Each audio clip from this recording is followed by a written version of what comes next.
Hi everyone, myself Surya Sabrinath, working as an assistant professor from the Faculty of Agricultural Sciences, Bharat Institute of Higher Education and Research. I am handling the course of crop physiology. So in this lecture video, we have to discuss about transpiration and its types and what are the factors that affects the transpiration. So first of all, transpiration. So the definition for transpiration is the loss of water in the form of water vapor from the aerial parts of the plant. So you see how the plant will absorb the water and that the water will be lost through the leaf surface with the help of sunlight. So about 97% of absorbed water that is lost by transpiration.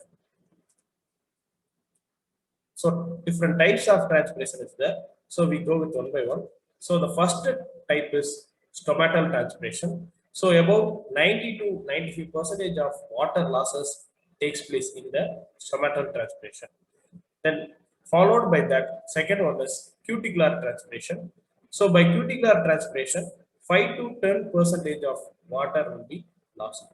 Then third one, lenticular transpiration. By lenticular transpiration, 0.1% of water will be losses. So about this water losses, so the plant will have 1% of water for metabolic activity. So rest of the percentage of water will be losses due to transpiration. So you see, this picture shows the different types of transpiration. On the basis of this passage, through which paths give out water in the form of water vapor, transpiration of three types. So you see stomatal transpiration. Second one is transpiration is done in cuticle.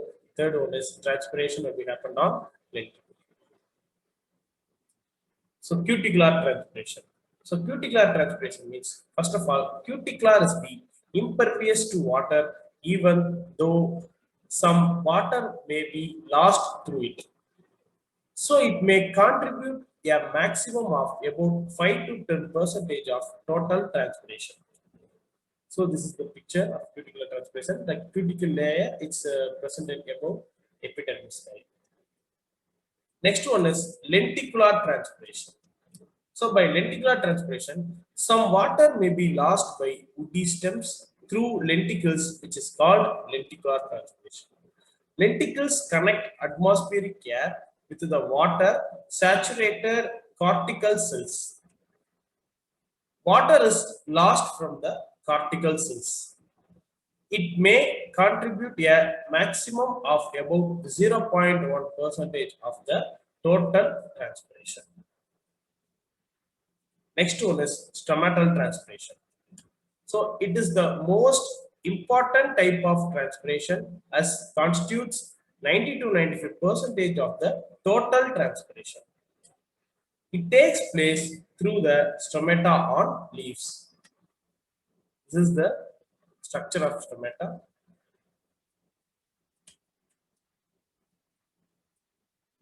So in the stomata, guard cells is there. So guard cells are two types. First is thumble shape, another one is kidney shape. So the two distinct types of guard cells exist, that is kidney shaped and thumble shaped. So kidney shaped guard cells are found in dicotyledons, whereas thumble shaped guard cells are found in grasses. Thumble shaped guard cells are more advanced in evolutionary terms and more efficient physiologically because guard cells of grasses require fewer solutes and less water to achieve a given unit increase in capacity. So you see, this is the structure of thumble shape as well as kidney shape guard cells. So structure of stomata. So guard cells is there. So epidermal layer and a thick and thickened inner wall of the guard cell, the nucleus, then stomata and chloroplast.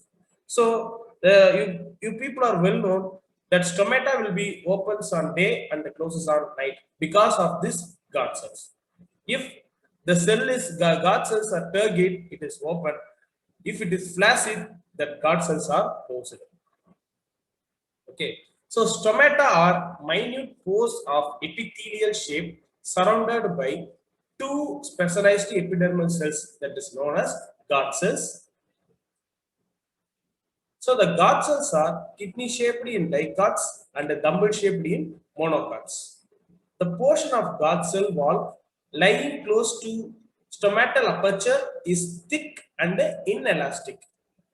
The outer cell wall is thin, elastic and permeable. Each guard cells has a cytoplasm lining and a central vacuole containing cell sac. Its cytoplasm contains a nucleus and a number of chloroplasts. The epidermal cells surrounding guard cells are specialized and are known as subsidiary cells. They support the movement of guard cells.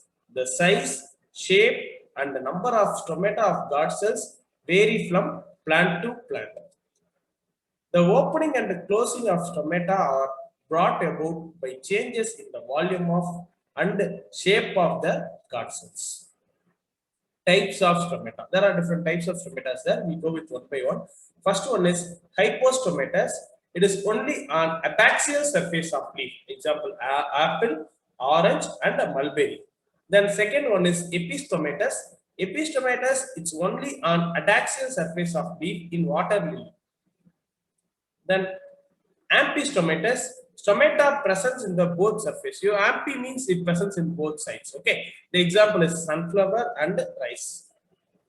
So the next type is anistostomatus. Anistostomatus is more on abaxial surface in tomato, potato, and sunflower. Then isostomatus, it is equal on both of the surface in rice, oat, maize, and the grasses. Potameton, stomata absent or functionless. That is called potameton. So submerged aquatic plants. Okay, submerged aquatic plants. So these are the further type. Apple or mulberry type, stomata are found distributed only on the lower surface of the leaves. Example, apple, peach, mulberry, walnut, etc. Such leaves are called hypostomatic type. Then water lily type. Stomata are distributed only on upper epidermis of the leaves. Example, water lily, nymphaea, and many aquatic plants. These plants are epistomatic type. Then potato type, in this type, the stomata are found more on the lower surface. That is called multistomatic, and less on the upper surface. That is called pachystomatic type. Example, potato, cabbage, bean, tomato, peas, etc. Such leaves are called as ampistomatic and anistomatic type. Next one is oat type. Stomata are equally distributed on the both lower and upper surface of the leaves. The leaves are referred as isostomatic type. Isostomatic means functional. Okay, the next one is potameton. In this case, stomata are altogether absent if present. They are testicle. So potameton and other submerged aquatics, such leaves is called astomatic type. Then types of stomata based on the movement. So Lotfield 1856 classified three main groups of stomata in accordance with their daily movement. First one is alfalfa type. The stomata remain open throughout the day and closed all night. Example, peas, bean, mustard, etc. Potato type. The stomata will open throughout the day and night except few hours in the evening. Example, allium, that means onion, cabbage, pumpkin, etc. Barley type, the stomata open only for a few hours in a day. Example, barley and other cereals. Then types of stomata based on behavior. So considering the behavior of the stomata movements, 5 categories have been recognized. Photoactive movements. Light directly or indirectly controls stomatal movements. Photo means lights. Okay. So such stomata remaining open during daytime and closes in nights. That is dark condition. So stochoactive movement. Stochoactive movements means stomata remain closed during daytime and opening during night. Such cases are found in succulent plants and other CAM plants. Hydroactive movements, in some cases, stomata open due to excessive loss of water from the epidermal cells and close due to turgid conditions of epidermal cells. This is usually found during in a midday. Next one is autonomous movement. In certain cases, stomata open and close at the rate of 10 to 15 minutes, showing diurnal or rhythmic pulsation. The fifth one is passive and active movements. Opening of stomata is considered as active process and closing is the passive process, and that is caused by the tubular changes in the guard cells. So stomata are usually confined in more number of the lower sides of the leaf. So you see the picture of tomato. Okay, this plant is a tomato plant. So here the stomata is present in the more numbers in lower side of the leaf. The next one is monocot. In most of the monocot, they are equally distributed on the both side of the leaf. Okay, this is the maize plant. Okay, then aquatic plants. So in aquatic plants, stomata are present only on the upper surface of the floating leaf, because aquatic plants are floating types in nature, so that it present in the upper surface. The example is lotus plant. So now we are discussed about mechanism of stomatal transmission. Before that, we will be detailedly explain about different types of stomatal opening. So now we are going to the discuss about mechanism of stomatal transmission. So the 3 steps in the mechanism. The first step is osmosis. So osmosis means what? Osmosis means that higher potential to lower potential with the help of semi-permeable membrane. Okay, so osmosis of water from xylem to intercellular space above the stomata through the mesophilic cells. Second one is stomatal movement, that is stomatal opening and closing of stomata with the help of guard cells. The next one is simple diffusion of the water vapor from intercellular spaces to outer atmosphere. So this is the 3 steps of stomatal movement. So the first step, you have to see this, then osmosis. Second one is stomatal opening and closing in guard cells. Third one is water vapor. It is a simple diffusion process. Okay.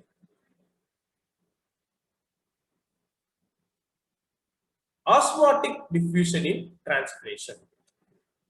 Inside the leaf, the mesophile cells are in contact with the xylem and intercellular spaces above the stomata. Then, when mesophile cells draw water from the xylem, they become turgid and high water potential by osmosis. Water is released in the form of vapor into intercellular spaces close to stomata by osmosis. Then stomata movement, water passes to the guard cells in the form of water vapor and then to atmosphere through stomata. Then the pour by simple diffusion. The stomata movement is done by simple diffusion. So that is third step. Okay.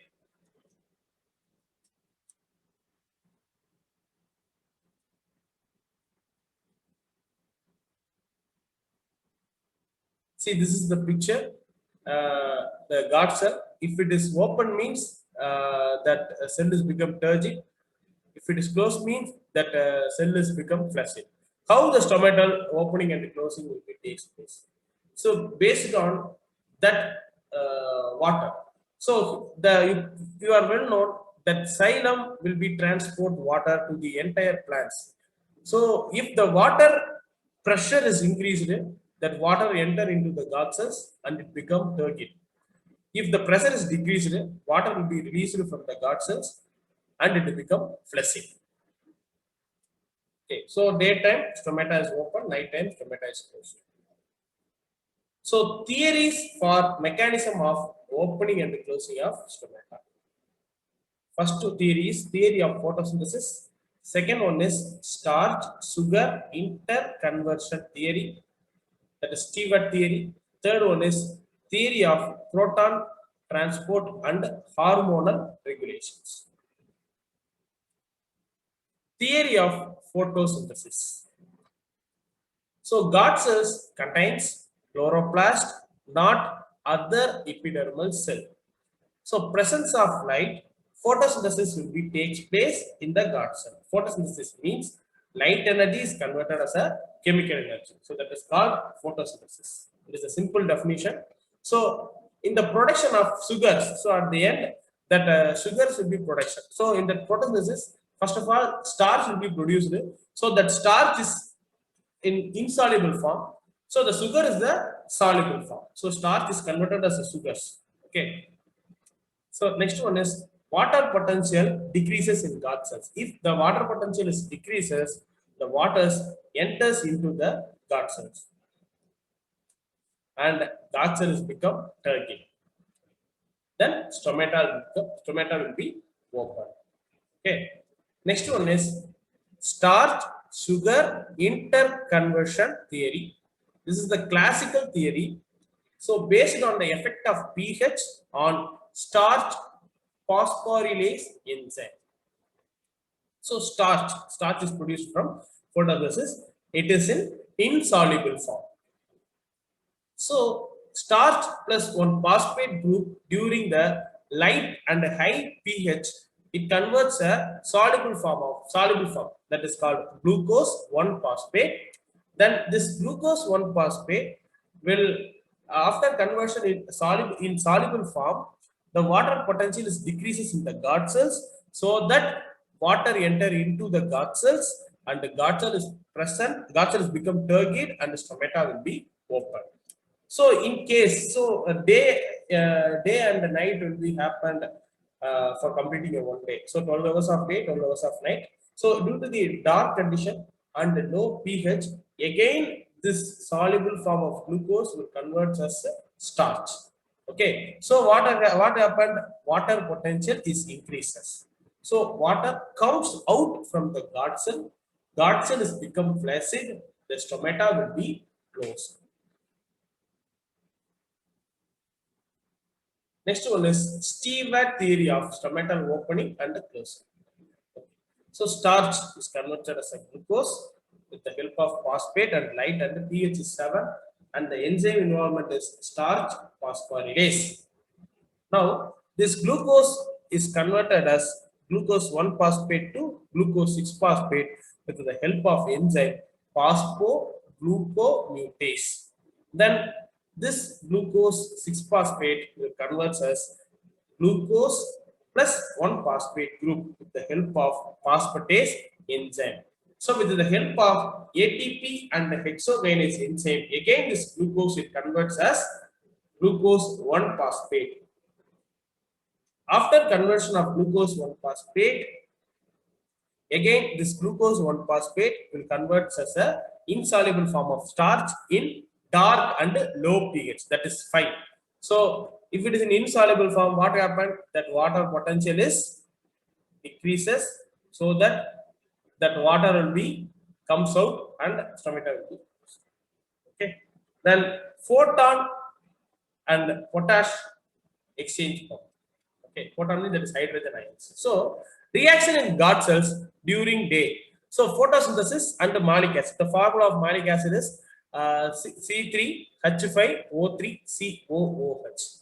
So this malic acid, one hydrogen atoms will be removed and that exchange will be takes place. You see this?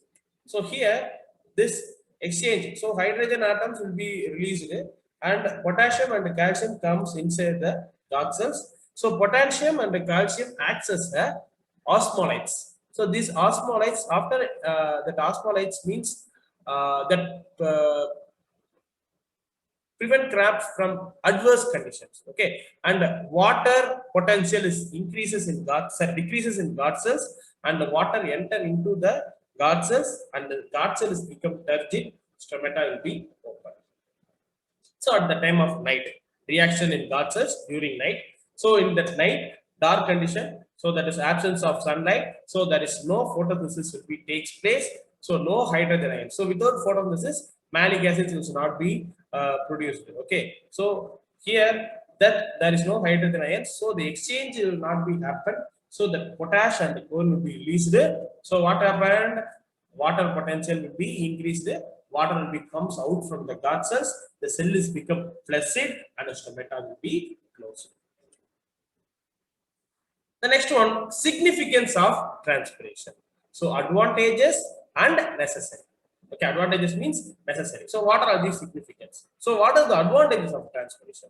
So it role in movement of water and it helps to absorption and the translocation of nutrients. So translocation of nutrients will done with the help of phloem. Translocation means supply of the nutrients to the entire part of the plant and regulation of plant temperature. So while transpiration will be takes place, that plant temperature will be maintained. What are all the disadvantages? So that we have to say it is evil. So first disadvantages is you are well known 95 to 97% of applied water will be lost. So only 1% utilized for metabolic activities. So rest of the 99% will be lost. And unnecessary wastage of water and energy. Okay, so while doing transpiration, root pressure will be built up. Okay, so root pressure, how it's happen means based on tension of root. Okay, spending more energy. So cannot avoid transpiration because of this stomata be open for gaseous exchange for photosynthesis and respiration.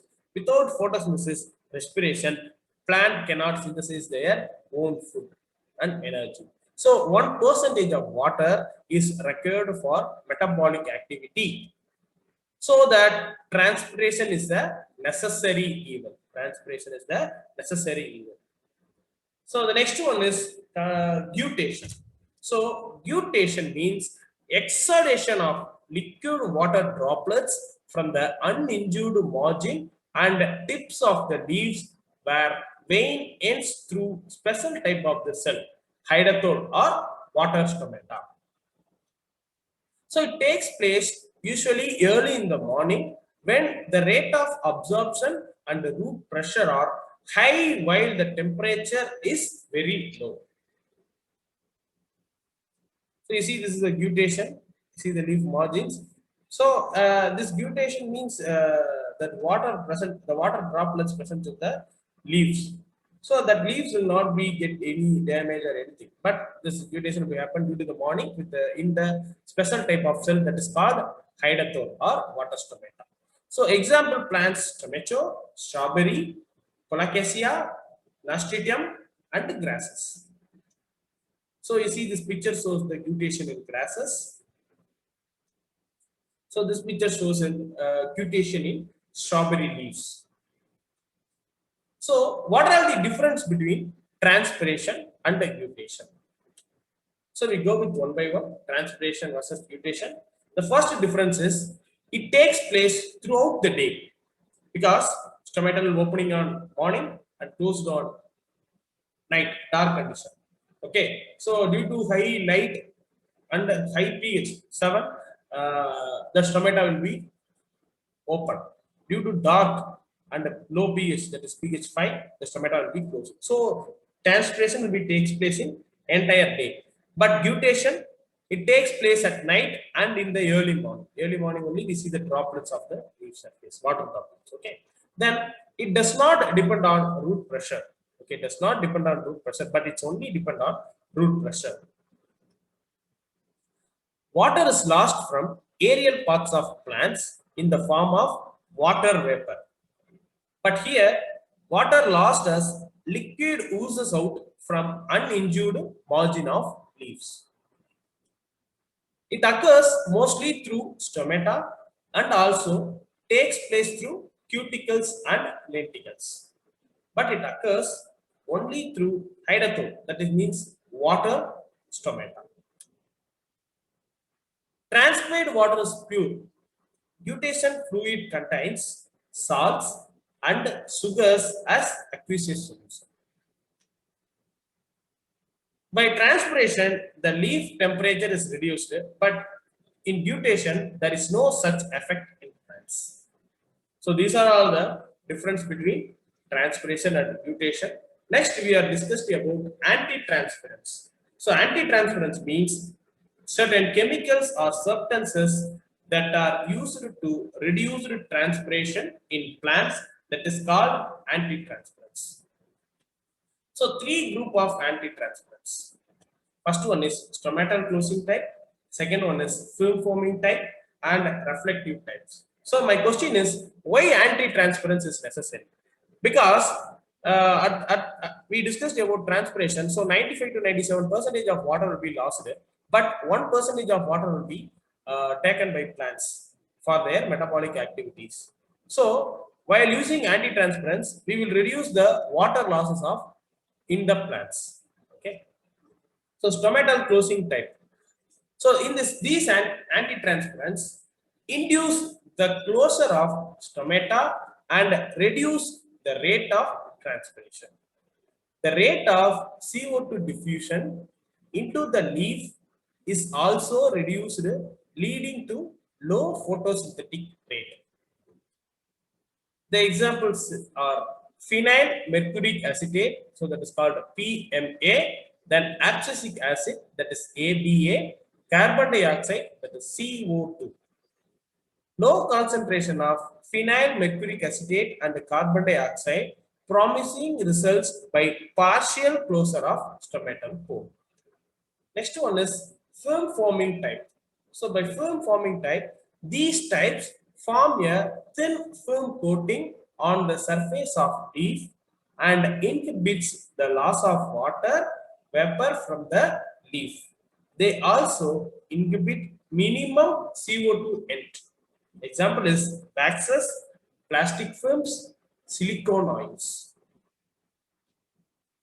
Next one is reflective type. So reflective means there is a light reflection. So these type of chemicals increases the light reflections by the leaf, thus decreases the leaf temperature. So the water loss is reduced without affecting the CO2 assimilation. So that means fixation of carbon, organic carbon. So that is called CO2 assimilation. So by this reflective type, so light is the important factors, while this starch either it will be converts as a insoluble form to soluble form. Okay. So by due to the light reflection, so the light intensity is less, so that the transpiration is reduced. So the example is kaolin, that is called kaolin, then lime water, that is the lime wash. Okay. So next one is, what are the factors that is affecting transpiration? First one is light. So plant transpires more rapidly in the light than in the dark. This is largely because light stimulates the opening of the stomata. Light also speeds up transpiration by warming the leaf. Next one is temperature. Temperature is the second factor. So plant transpire more rapidly at high temperature because water evaporates more rapidly as the temperature rises. At 30 degrees Celsius, a leaf may transpire 3 times as fast as it does at 20 degrees Celsius. Next one is humidity. Humidity is the third factor. So the rate of diffusion of any substances increases as the difference in concentration of the substances in the two regions increases. When the surroundings air is dry, diffusion of water out of the leaves goes on more rapidly. Hence, lower humidity leads to higher transpiration. So guys, the fourth factor is wind. So when there is no breeze, the air surrounding a leaf becomes increasingly humid, thus reducing the rate of transpiration. When a breeze is present, the humid air is carried away and replaced by drier air. The fifth factor is soil water. So due to the availability of soil water only, the transpiration rate is very more. Okay. So a plant cannot continue to transpire rapidly if its water loss is not made up to replacement from the soil. When absorption of water by the roots fails to keep up with the rate of transpiration, loss of tuber occurs and the stomata close. This immediately reduces the rate of transpiration as well as of photosynthesis. If the loss of tuber extends to the rest of the leaf and stem, the plant is wilts. Wilts means the plant is become dry. Okay, the volume of water lost in transpiration can be very high. It have been estimated throughout the overgrowing of the season. 1 acre of corn plants may transpire 4 lakh gallons of water. As liquid water, it would cover the field with a lakh 15 inches deep. An acre of forest probably does even better. So this is the fifth factor, that is soil water, how that water will be, how it will be a important factor for transpiration, that affect the transpiration. So guys, in this lecture video, we will discuss about transpiration and its types. Then coming to stomatal transpiration, different types of stomata. So by different types of transpiration, stomatal transpiration will be done in more, about 95 to 97% compared to cuticular and the lenticular transpiration. So the stomata will be opening and closure type based on the presence of guard cells. If the guard cells are turgid, stomata is open. If it is flaccid, stomata will be closed. Stomata will opens on day and it closes on night. Okay, how the stomata will be closed? There are three mechanisms. First, osmosis, then stomatal opening and closing, then water vapor. So transpiration means the water will be released in the form of vapor. So stomatal opening is based on light and high pH, and stomatal closing is based on dark and low pH. So during light and high pH, photosynthesis takes place. Here that starch will convert as glucose. Okay, so dark condition, again the starch will be converted, then the water will be flaccid and stomata is closed. Okay, then anti-transference. So what should be anti-transference? What is necessary? The different types of anti-transference. Then mutation and difference between transpiration and mutation. And what are the factors? There are 5 major factors that will affect the